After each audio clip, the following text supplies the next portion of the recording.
Pernahkah kalian melihat orang mendorong mobil yang mogok?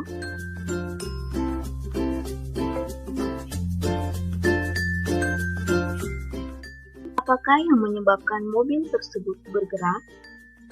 Yang menyebabkan mobil tersebut bergerak adalah bukan sulap, bukan sihir. Mobil tersebut bergerak karena adanya gaya.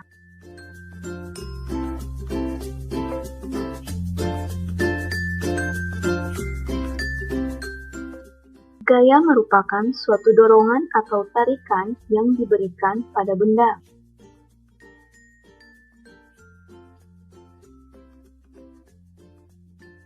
Lalu, apakah hubungan antara gaya dengan materi pembelajaran kita di saat ini? Dan apakah tujuan pembelajaran kita di saat ini? Setelah pembelajaran saat ini selesai, siswa diharapkan untuk mengetahui bunyi hukum Newton, rumuskan dan menghitung persamaan hukum Newton, serta mengetahui penerapan hukum Newton dalam kehidupan sehari-hari.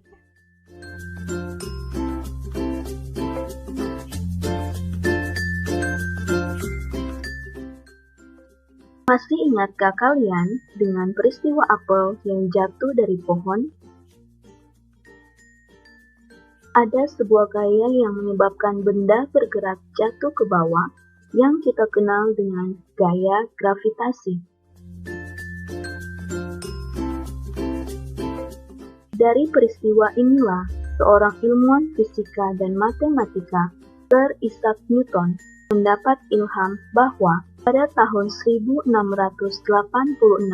hasil pemikirannya ini ia tuangkan dalam sebuah buku yang bernama Philosophiae Naturalis Principia Mathematica, yang memuat 3 hukum Newton tentang gerak.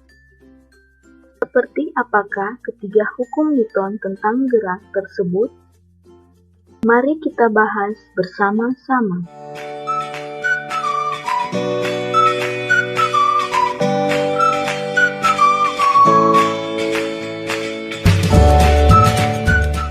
Hukum 1 Newton. Suatu objek akan tetap diam atau bergerak dengan kecepatan konstan kecuali ada gaya tidak seimbang yang mempengaruhinya. Hukum ini kita kenal dengan hukum kelembaman. Mungkinkah di dunia ini ada benda yang tidak dipengaruhi oleh gaya? Di luar angkasa mungkin ada, tetapi di bumi ini tidak mungkin ada. Contohnya saja, setiap benda pasti dipengaruhi oleh gaya gravitasi atau gaya berat. Dari keadaan inilah, hukum 1 Newton dapat diartikan juga untuk benda yang dipengaruhi gaya, tetapi resultannya nol.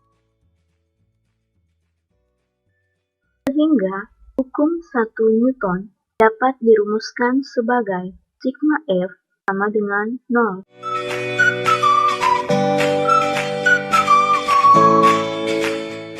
Hukum 2 Newton. Kalian telah belajar bagaimana keadaan benda jika tidak dipengaruhi gaya atau resultannya 0. Bagaimana jika resultan gaya yang bekerja tidak 0? Keadaan inilah yang dijelaskan Newton pada hukum keduanya. Untuk dapat memahami hukum 2 Newton, kita harus pelajari terlebih dahulu hubungan antara percepatan benda dengan massa dan gaya yang mempengaruhinya. Ketika kalian mengamati peristiwa tersebut, maka kalian pasti mengetahui bahwa lemari akan bergerak lebih cepat ketika didorong oleh lebih dari satu orang. Hal inilah yang menjelaskan bahwa jika massa tetap, maka percepatan benda sebanding dengan gaya yang bekerja pada benda tersebut.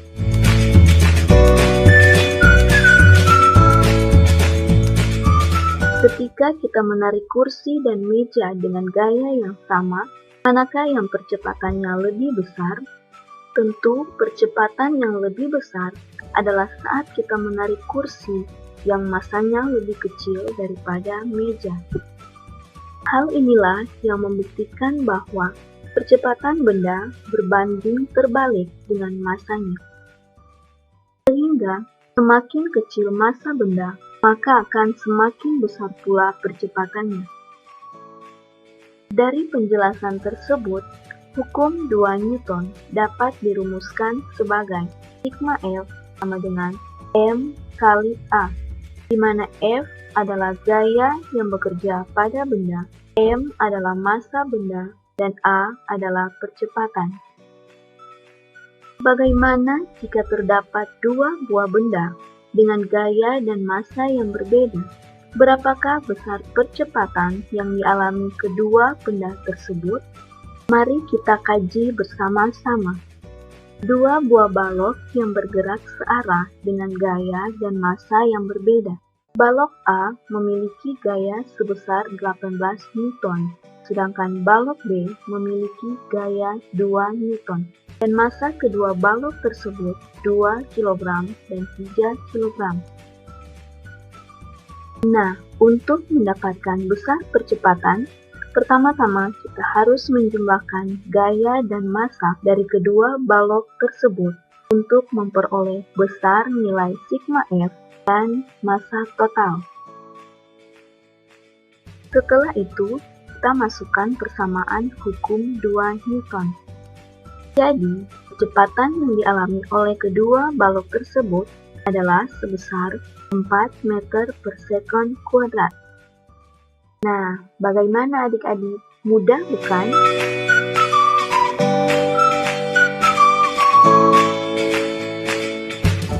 Selanjutnya, kita masuk pada hukum 3 Newton. Pada saat roket menyemburkan gas keluar, maka roket tersebut telah memberikan gaya aksi pada gas. Maka gas itu akan memberikan gaya reaksi sehingga dapat mendorong roket dan menyebabkan roket tersebut bergerak. Gaya aksi reaksi inilah yang kita kenal dengan hukum 3 Newton. Di mana hukum 3 Newton tentang gaya aksi reaksi ini memiliki 3 sifat, yaitu yang pertama sama besar, yang kedua berlawanan arah, dan yang ketiga yaitu terjadi pada dua benda yang saling berinteraksi. Sebelum kita menutup pembelajaran kita di saat ini, kita akan mereview materi pembelajaran di saat ini agar adik-adik dapat mengingat kembali apa saja hal penting yang telah kita pelajari bersama mengenai 3 hukum Newton tentang gerak. Hukum 1 Newton menyatakan jika resultan gaya pada suatu benda sama dengan 0, maka benda yang diam akan tetap diam dan benda yang bergerak akan tetap bergerak dengan kecepatan tetap. Dengan persamaan sigma F sama dengan 0. Hukum 2 Newton menyatakan kecepatan yang dihasilkan oleh resultan gaya yang bekerja pada suatu benda berbanding lurus dengan resultan gaya dan berbanding terbalik dengan massa benda. Dengan persamaan sigma F sama dengan M kali A.